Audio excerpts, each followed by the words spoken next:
And good morning and welcome to the Monday Morning Ruckus. I am Jay Cleveland Payne and this is things you might have heard for today. And what we're going to give you today are the top stories that you helped us pick for the past weekend. 10 of those, latest in information, politics, current events, and pop culture. As your go-to supplemental source for both mainstream and unconventional news, we are glad to give you life as your news side piece. We have a little bit of Jamie Foxx, as the teaser graphic says, plus 9 other stories to get to, vetted by you and curated by me to get you here. We took 30 of the top stories for the weekend based on your vetting process. You were telling us what was conversational, and we picked 10 of them for you to give you basically here. So we'll go deeper into the vetting process and how you can be a part of that right here once you do the headline. So let's get into that. Today happens to actually be, because you want to make sure that's stated, Monday, the 12th of June, 2023. Stop by our main website, Jay Cleveland Payne's my other website. Stop by thisisaconversationproject.com for more details about the things we do 5-6 days a week, plus some extra stuff on Sunday here for thus. Now let's get into the headlines, which is why you're actually here. The top story for the weekend by leaps and bounds, by a astronomical number, and on a weekend where everything was all Trump, was this one right here. It goes with the headline, Shark Attack in Egypt Kills Russian Citizen. A fairly simple story, but I guess the shark attacks things always catch people's attention. Minister of Environment Yasser Found ordered a committee to investigate an incident and issued a 2-day ban on swimming in the area near Gunung of the North Ahungra, Somo Bay is of the south. So I should have, worked on that before we did this. But what happened in Egypt, literally a shark attack happened to kill a Russian citizen, which is sad in itself. A Korean boy also lost an arm. An Egyptian tour guide lost a leg in the shark attack. So it was fairly serious. Investigation, wow, we need to investigate these things. It's kind of obvious, going on into how the thing happened and how to keep sharks literally at bay in this area. Now, the story that caught a lot of people's attention, of course not as much as the shark attack, is Jamie Foxx. This is an ongoing story. Now, the headline we put out there is this. Jamie Foxx's camp break their silence. Embattled actors team declares it is completely inaccurate. That's a quote. He was hospitalized after COVID vaccination. Now, the stories go back and forth and seem to have been confirmed by Mike Tyson, so you know his clout goes there. But essentially, how the story goes is Jamie Foxx filming a movie with people that want him to be vaccinated, and he's spent all this time not getting vaccinated. He got the vaccination, and then he has a stroke. That's the story, or at least that's the story that's going out. Popular media or unpopular media, the socials, if you will, are saying what's going on. Jamie Foxx's camp, the people behind him, his daughter has said this very, very, very, very much, but many folks in the family and people in his tight circle are saying that's not happened. He is suffering from a serious condition, and he's getting better, but they're not blaming it on getting a COVID vaccination and falling down, essentially. Now, a lot of people are using this, oddly enough. The anti-vaxxers are saying, here we go, Jamie Foxx, he's now one of our guys to prove this point. But right now, the family is saying no, and there's no actual scientific proof that we know of, that this is the case. We shall see how this thing plays out. Also seeing how it plays out, Joran Sloot case, Natalee Holloway suspect pleads not guilty to extortion and wire fraud charges. Joran Sloot, who is serving already a prison sentence in Peru, and a pretty long one right now, was brought to the United States, extradited to Alabama to basically face the charges that he has here on extortion and wire fraud. Not a murder conviction, not a kidnapping, but extortion and wire fraud. Essentially, when he told the family, I know details about the disappearance, gave them details, they didn't turn out to be true, and he, of course, asked for money in the process. He pled not guilty and was sent back to Peru basically immediately. When this case is going down, who knows? Because, as we know, he's already serving time in Peru for something else. So how do the jurisdictions overlap? How does the time overlap? We shall see when this thing comes through, whether he will be sentenced. More than likely, a sentence will come down in a conviction in this one here, and how it plays out with his time in Peru and whatever time he'll probably get in the United States. Here's one that may make you scratch your heads and get your interest up. Speaking of COVID issues, diabetes Metformin might help prevent long COVID. Now, there's a shortage of metformin, which is used essentially for managing blood sugar, keeping the blood sort of managed, and also has some issues. There's a lot of people who have been pulled off metformin because there's some side effect issues that are becoming pretty long term, but it's still getting used fairly frequently because long-term symptoms associated with COVID-19 include brain fog, fatigue, post-external malaise, dizziness, gastrointestinal problems, heart palpitations, changes in sexual desire or capacity, altered ability to smell or taste, chest pain, chronic cough, thirst, and abnormal movements. All those things can kind of be alleviated so far with the long form of metformin, kind of make things a little bit better. So people are seeing this may be a miracle drug for long COVID. COVID has not gone away. Long COVID essentially is going to be with us for a while until we sort of figure it out. And maybe metformin will help that out. Metformin is extremely cheap to make, actually. The biggest problem is a lot of people are on it. And when more people take things for what they're not used for, we'll talk about Ozempic and throw that out there. It becomes an issue for people who really need it for the actual medical use, not the side effect that becomes a good effect. The side effect of dealing with a lot of crypto is you've probably lost a lot of money. Robinhood has dealt with this and is dealing with it directly by delisting some tokens for Solana, Cardano, and Polygon after SEC suits names them as securities.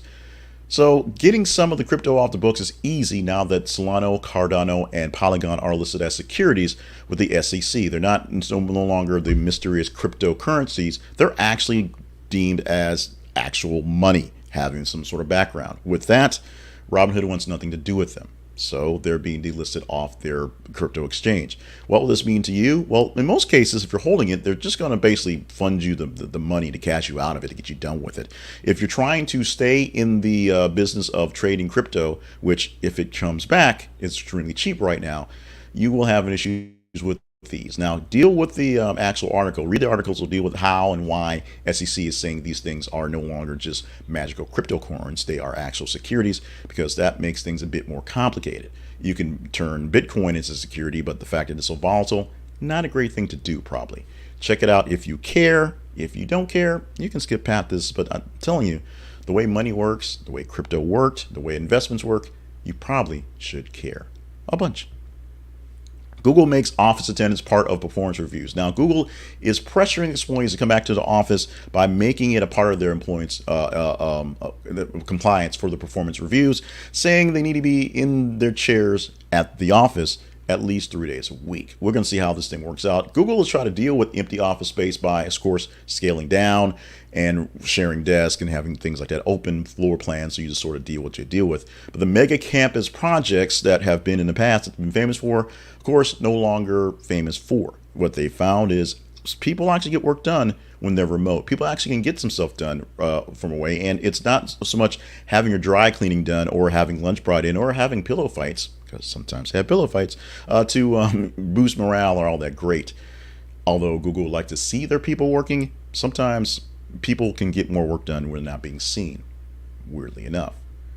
Let's go back to Jimmie Allen and review his case, or actually add a new case to it. Accused of secretly filming a woman during sex in a second misconduct lawsuit. Now, right now, Allen's estranged wife, Alexis Gate, is pregnant with a third child, two daughters and a son already. That doesn't make sense if he's a third child. But so what we're learning about what she's dealing with and what Jimmie Allen is dealing with as the actual defendant.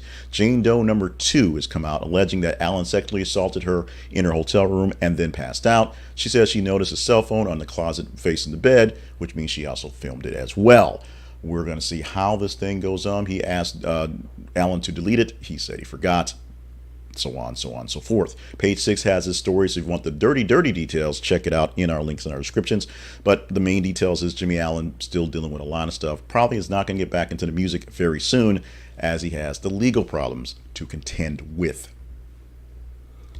Sushi chain sues teenager for $480,000 over soy sauce licking video. Now, this was a weekend where, because Donald Trump literally took all the oxygen from all the people talking news, and there wasn't very much in updates, it was kind of lax in some things to post. So we posted some very just sort of out of the way things, and they wound up in range for you to say they were engaging. I pulled them in, and you can argue with me later on in your emails on which ones I should have picked or not picked. Here's one of them. A teenager went viral for licking soy sauce bottles in a sushi restaurant in Japan. Is now being sued for almost $500,000 by the restaurant, which claims it saw a decline in business after the video went viral. Of course it would. The incident is one of many sushi terrorisms incidents reported in Japan. Kura Sushi announced that it would use AI-powered cameras to track suspicious behavior among customers. Food and Life Companies, which owns Akiwa Sushio, is worth about $336 billion and employs more than 47,000 people. Spokesperson declined to comment. Those are people that make the actual soy sauce, but the restaurant is trying to get the money back from the kid who didn't think he'd go viral by doing the video, but just thought, hey, this would be kind of cool. Don't lick ice cream in stores. Don't lick soy sauce in sushi restaurants. Don't be nasty with food. There you go. Next headline. Crashed Las Vegas UFO. Witness terrified by 8-foot creatures in his backyard. Quote, 100% not human. This is a story that's actually been floating around for a bit, and it popped up a bit when we had the wrap up of UFO Week 4, or UAP Week, for the trials there in Washington, D.C. Where people from the Pentagon, people from the government, people from the military sat in front of Congress and talked about UFOs or UAPs. There's sightings, things going on, and along that, some whistleblower, I don't hate to say it like some whistleblower, but a whistleblower basically saying, hey, there's a spaceship out there and they're really hiding it. So with all that said, this popped up in that general time frame, and it's still a thing here. So we made it to the weekend, and we made it into this batch here. A tall, skinny alien creature with greenish color and hiding behind a forklift in a Las Vegas family's backyard after a potential UFO crashed overnight on April 30th or May 1st, based on your time frame or whatever. A UFO crashed, about a month and a half ago. Las Vegas police followed up on the report, and one of the police persons were a little bit freaked out by the thing that he saw. What did he see? Apparently it was an 8-foot alien who was green. We shall see more about this, or because the government's hiding these things, maybe we won't. We shall see what we shall not see. And finally, a man gets sued for walking out on his blind date after she showed up at a restaurant with 23 relatives.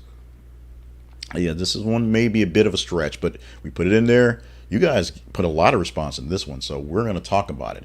Mr. Louis in China got sued after leaving his blind date and her 23 relatives at a restaurant. The court ruled in favor of Louis, stating that he only needed to pay for his and Ms. Zhang's dinners, which amounted to about $197. There you go. Not for the other 23 people who showed up. A woman's family ordered expensive items without considering Lou's financial situation, and the man won the lawsuit but will think twice before agreeing to another blind date, as one should.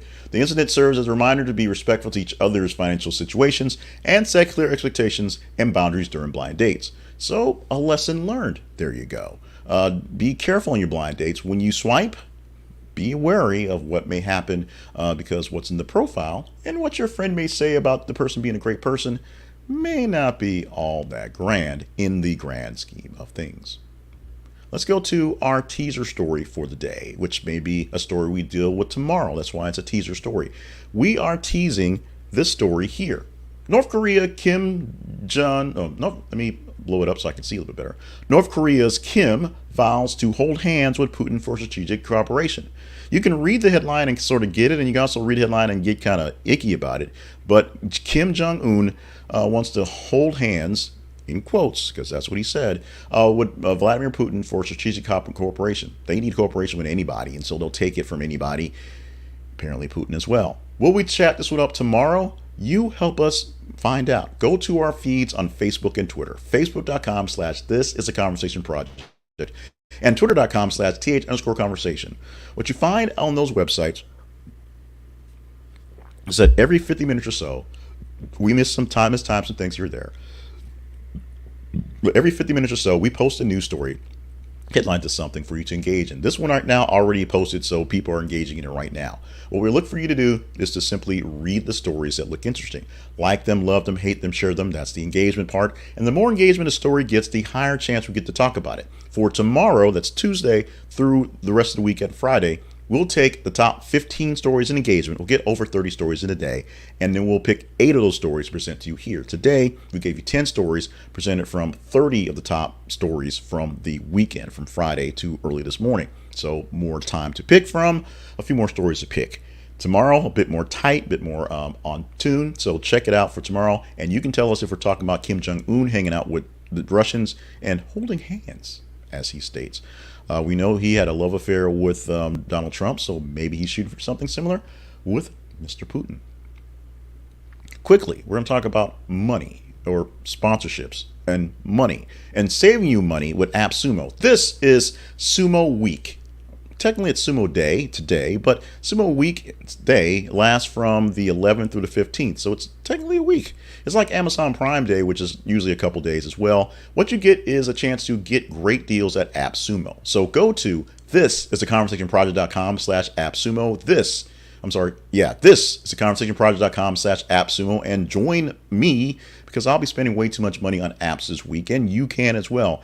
These are apps that are created by various designers, various different programmers, various different companies that are trying to get ahead of the game by introducing new stuff or new to you stuff, basically upgrades and different versions of things that you already use. If there's some sort of program that's popular but a bit expensive because it's on the long tooth, somebody's trying to make a cooperative, a alternative, something to work with you. And Appsumo is going to allow you to get in on lifetime deals and very, very, very low price entries to some of these things. Things for AI, things for writing, things for getting images, things for doing business, things for organization. Appsumo has it all. Check out what Uncle Noah has for you this week. Go to thisisaconversationproject.com/Appsumo. This is theconversationproject.com Appsumo. This is an affiliate link, so this is a link that will give us a little bit of change back for what you buy there, but they're going to make plenty of money off of me, so hopefully I can make some money off of them with you guys as well. Join me in the revolution in finding great apps, great programs, great things for low prices, many of them lifetime deals from Appsumo. Let's talk about the Conversation Project for a moment. The Conversation Project lives at thisisaconversationproject.com, and when you go there, you will find a lot of things at the Conversation Project. Number one, you'll find the newsletters or the replays for our podcast videocast. This thing right here, which is things you might have heard. This is 5 days a week. We also on Saturday release the weekly wrap up. Those are top 10 pure stories based on your numbers and the story of the week. The story of the week for this week was a little dig into Dave Ramsey. He may not be big news, but he got himself in the news, and I have some things to say about Dave Ramsey, so we said them this weekend. You can see those. You can also see ways you can just kind of be engaged with us. Things go in deeper detail with the feeds, things in deeper detail on how things work. A link for our sponsors, all big list of sponsors we promote here, and a link to our partnerships page. If you deem the stuff we do here pretty gosh darn good, we're looking for some help. Stop by the partnerships page. There are ways for one-time donations in various different forms, and we're also going to update our Buy Me a Coffee page, which is what we use for our subscriptions in coffees. Many people use Patreon. We use Buy Me a Coffee because it's a bit more simpler and it works for us. You're going to find more things as they're adding more pieces to their stuff for the subscription services. We're going to start adding those things as well. So stop by there and see what you can get, what sort of chattel. We got t-shirts, we got buttons, we got coffee coming in because stay hydrated. Coffee coming in. Check that out on a way to get some free good stuff by going to thisisaconversationproject.com, and for the partnerships thing, click on the partnerships button. We are going to test out this week some things in the fun stuff, but for right now, we're going to do it exactly as scripted and planned. So we're going to the fun stuff right now, right here. Let's get it done. Birthdays, days in history, celebrations, and one more thing you might have heard. Birthdays for June the 12th, starring Timothy Busfield, who's 66 years old today, star of the 30-something, which back when I was, like in my teens and 30-something was out there, made absolutely no sense. Then I turned 30 and it made total sense, and then now I'm almost 50 and it's like, dude, I wish I was 30-something again. 66 years old for Timothy Busfield, still doing plenty of great things here and there popping up for his career. Jason Mewes, Snoochie Boochies, of course, Jay from the Jay and Silent Bomb fame, is 49 years old today. Great story about Jason Mewes and how he actually upped his game when they worked on Dogma and found out they were working with like actual actors. He went and decided he was going to study his lines, and he learned his lines for that movie and did more stuff as a Jay to Silent Bob in the movies there. And happy birthday to Kendra Wilkinson, who's only 38 years old, believe it or not. You may not have any idea who she is because you may be under, 20, which is there. Kendra Wilkinson was a Playboy model, and she's essentially famous for being one of 3 girls dating Hugh Hefner. When reality TV decided to follow the 3 girls dating Hugh Hefner, who broke up with them, they had some weird things, and then 3 other girls dated Hugh Hefner, and then he died, and then people talked about how icky Hugh Hefner was. Technically famous for marrying Hank Baskett, a pro football player who was, kind of a mid-level bust, if you will, and then for basically getting divorced from Hank Baskett. What does she do right now? I have no idea, but your birthday popped up. Figured let's talk about Kendra Wilkinson. Give her some love today. Maybe she needs it. Everybody can use a little bit of extra love here or there, but she's one of the ones we picked for today's birthday list. 38 years old today. If you see her on the Instagrams, just tell her hey. I don't know what she's doing, but tell her hey. Today in history, back on the 12th of June, way back in 1963, civil rights leader Medgar Evers was shot dead in front of his home in Jackson, Mississippi by a Ku Klux Klan member, Byron de la Beckwith. Also on this day, 2 years later, Queen Elizabeth honored the Beatles by making them members of the Order of the British Empire. That means she knighted Ringo and Paul and Harpo and Chico and all the other guys. I should have done that, but yeah, John and, of course, George. Several British officers were so outraged by the act, making the Beatles knights, that they just returned their medals. They didn't protest. Like, these dudes didn't really do very much, but play some music. We're done. And back in 1987, President Ronald Reagan publicly challenged Mikhail Gorbachev to tear down the Berlin Wall at the Brandenburg Gate. What happened a few years later? They tore down the wall. Not exactly Gorbachev himself, but a semi-spontaneous act of people just going to it, knocking it down, and then uniting in East and West Berlin. Back in the day, there was an East and West Germany with a big old wall between the two places, a wall that surrounded the capital city of Berlin, which still had some East and West ties. It's a little bit more complicated than just a wall was up there. So check it out. Do some history lessons on the day. But I remember that specifically because I had a chance to, before it came down, literally months before it came down, travel to the east side via the train and checkpoint Charlie and all that stuff, and see the wall for itself, going through the communist areas to see that as a teenager. Very, very interesting thing to see as a teen. Weird how it's no longer there. Today, on the 12th of June, we're celebrating Superman Day. And this was a day that was designated back in the 80s or 90s. This is not necessarily going back to the origins of Superman, but comic books decided they needed to put some hype into Superman, and bam, Superman Day was created. So if you're a comic book fan, go out there and pull out your comics. If you're just a fan of the character in movies, watch your favorite Superman iteration, whether it is Dean Cain and Terry Hatcher doing Lois and Clark, whether it is the current version of Superman and Lois, whether it is one of the weirder versions that's got that British guy who's maybe not just Superman anymore, or maybe you're just loving Christopher Reeves, or you want to go back to George Reeves. Celebrate some Superman on this day. I'm going to celebrate by giving honor to a guy that I worked with that we called Superman, a man who worked in the radio who passed away of cancer many years ago, but he was Super Steve because he wore, his thing was Superman. And so he's a Superman to me. That's a guy I'm honoring on the day. But, Clark Kent's not so bad himself. His kid also not too bad themselves. One more thing you might have heard. Research disputes the notion that exercise before bed makes sleep more difficult. It used to be thought that exercising in the morning meant a good night's sleep, but late night activity made it hard to fall asleep. A study found people with good sleeping habits can exercise whenever they wish to with no ill effects. The only change found in late night exercisers was a rise in body temperature. So if you sleep in a cooler area, run the AC or some fans, your body temperature can be regulated. No real issue with exercising before bed. In fact, for some people, it's the way they relax, calm down, and tire themselves out. There you go. Your mileage may vary. With that, we are done for this Monday. I am Jay Cleveland Payne. Thank you for joining us for this Monday edition of Things You Might Have Heard. Whether you are listening to this as a podcast on the replay or watching the video replay or watching me live, thank you for being a part of our gang for this thing here. We cannot do any of these things without your help. You literally tell us what to talk about every single day. So we thank you so much for following us on our feeds and be good folks, to be honest.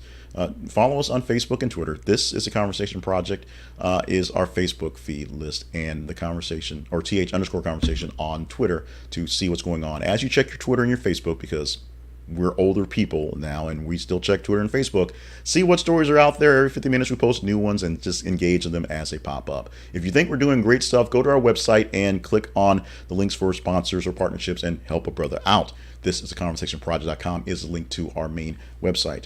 Make sure you are staying hydrated, staying limber, and staying on task for all the grand things that you are needed to do on this here planet Earth. Or if this is coming in the future where people are watching it on Mars or Pluto or whatever planet you're watching it on, we're down with that.